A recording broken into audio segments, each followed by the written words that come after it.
Last night, I had the pleasure, but also the sadness of completing the Dark Knight trilogy. Of course, I have the Dark Knight trilogy on Blu-ray. Again, I have a very little Blu-ray collection, so pretty much the Blu-rays that I have right now are pretty big for me. They're pretty solid. But yeah, I have the Dark Knight trilogy. Of course, the Blu-ray. I have all the movies: Batman Begins, Dark Knight Rises, all the bests. And yeah, this is my favorite trilogy of all time. This is truly the one that I grew up with. These are the movies that I just still remember, just the day I saw it and the moment in life where I saw it. And same shit with this one. So let's get right into it. The movie that I'm talking about is The Dark Knight Rises. The Dark Knight Rises is an action crime thriller. And 8 years has gone since the Joker wreaked havoc in Gotham, and Bruce Wayne, Batman, has finally come back with the mysterious Selina Kyle helping him to try to defend Gotham from this guerrilla terrorist known as Bane. And of course, the film's runtime is 164 minutes. The rating is PG-13 in color. Film is written and directed by Christopher Nolan, known for the films The Prestige, The Dark Knight, and the film Inception. Alright guys, let's get right into it. So The Dark Knight Rises, of course this movie everybody was very much excited for, because this was pretty much the sequel to The Dark Knight, which at this moment in time people considered the greatest film of all time, and to this day still do. So The Dark Knight Rises had a lot of hype. People were like, okay, how is this story gonna end? How is this gonna conclude the story of Batman? And I gotta say, this film did it beautifully. I love The Dark Knight Rises. I think The Dark Knight... I still remember when I was young, first watching the teaser in theaters, being just super scared by the character of Bane, and just the tensity and just the strength and the power of that character, and just that movie I was super excited for. I remember seeing it for the first time, not in theaters sadly. It was a little longer after that. I think it was in... either it was on TV or it was to rent, and of course I was like, let's rent this. And I love The Dark Knight Rises from everything. It's probably the best conclusion to any trilogy. It is, I gotta say, because usually the third film for any movie usually sadly shits the bed, but I believe Dark Knight Rises didn't. This movie ended this trilogy masterfully, and I thought Dark Knight Rises is probably the best conclusion that you can get from a film. And the performances are fantastic. Of course, you got the returning Christian Bale in his last reprisal as the character of Batman, and he's a little older, a little messed up, a little scarred from the battles, and of course he's come back to save Gotham from the man known as Bane, and he's a little fucked up, so he gets a little he's gotta go back to the shoes of Batman. And yeah, Christian Bale is fantastic as Batman. Again, one of my favorite portrayals as the character of Batman. He's up there. I think he's fantastic. He's the one that I grew up with. He's the one that I remember. He's the one that I was like, yeah, Batman. Even with the annoying Batman, that voice. But it makes the character, I guess, more oh shit, I know who you're talking about. Yeah, Christian Bale, I love him as Batman. I feel like this is a beautiful end to his character arc in a way of trying to be Batman for Gotham, but also with the goal of course leaving the suit and living his life with a wife and kid. And this film does it beautifully, and it really does it masterfully.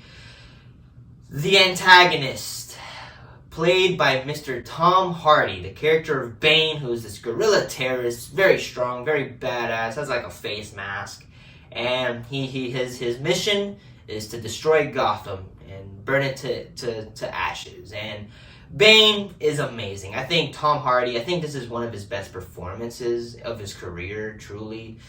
It's up there with Bronson, of course. And I think it is. I think this film, Tom Hardy was his voice down to just the specimen is just different. And I think Tom Hardy played the character of Bane masterfully. He has some of the most quotable quotes in any villain.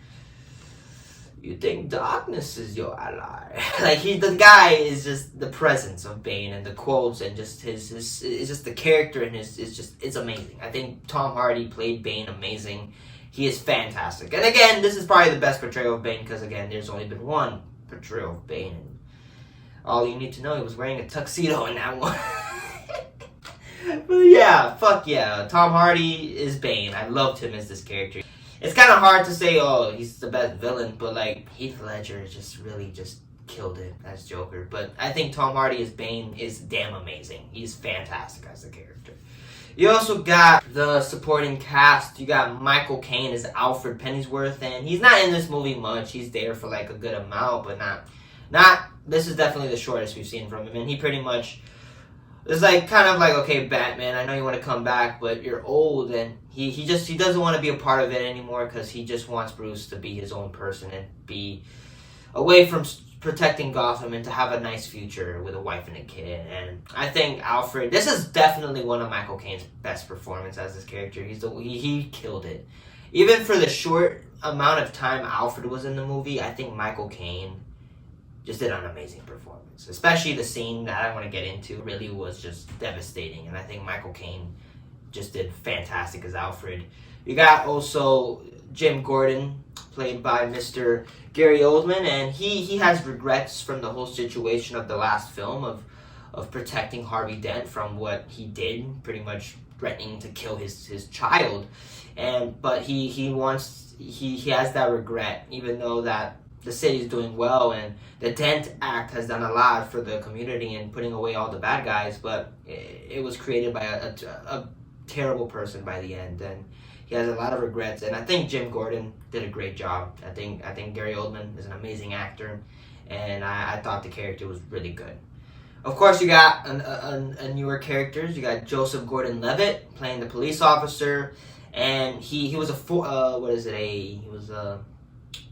foster child, a part of the foster unit, and he's a cop. He wants to protect the kids from the terrorism about blowing away Gotham, and yeah, he wants to protect the kids, and he knows Bruce Wayne personally, and he knows. And Joseph Gordon-Levitt, I love Joseph Gordon-Levitt. I think he's a great actor. Everything I see from him is great. All the movies I think he's like in a lot of great movies, and I think Joseph Gordon-Levitt is a damn good actor, and he's great in this movie. I like the character of Joseph Gordon-Levitt.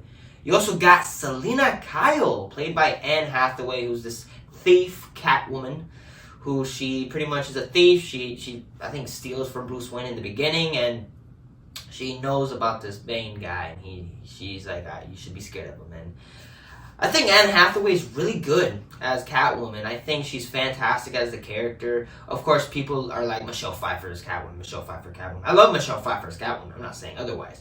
But I gotta say, Michelle Pfeiffer as Catwoman was, I mean, the interpretation was very, what's the word, slutty. Very slutty as the character. I feel like Anne Hathaway had a mix of seduction, but also thief and smart, and it gets shit done with a lot of character in her.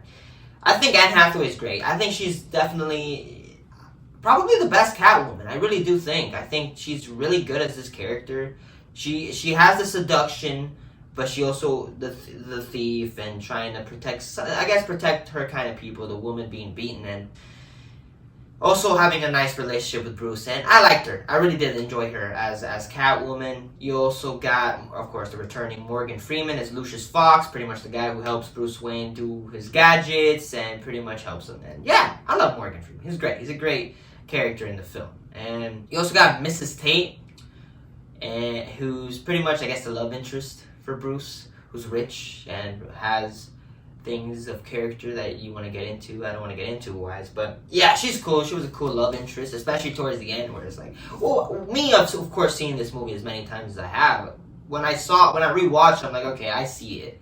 I can enjoy it more. Of course, in the beginning, I was like, okay, this girl's whatever. She's just a random love interest. But now, of course, being a fan of the character that she's playing, yeah, it was pretty cool, pretty interesting. Yeah, she was good. She was good in the movie.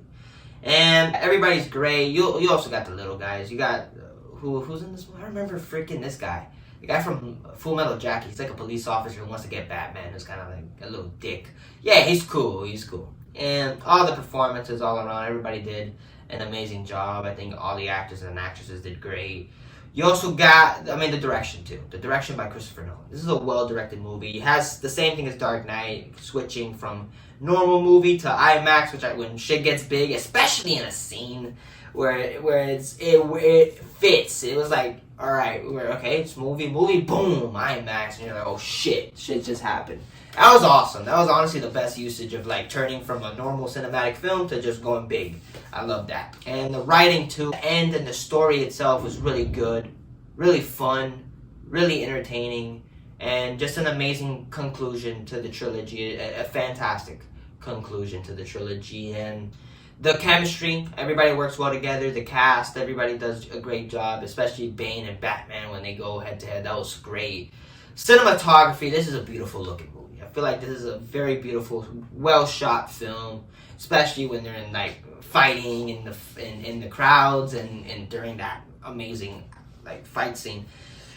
It was great. This is a very well shot movie, and the action scenes are great. I love how the choreography and just the action scenes, especially the moments of set pieces where it's like him and Batman when they first head to head. That was freaking amazing. Music, Hans Zimmer. I think he's great doing as a composer and as a music composer. He's really good, and I love the theme song for Bane.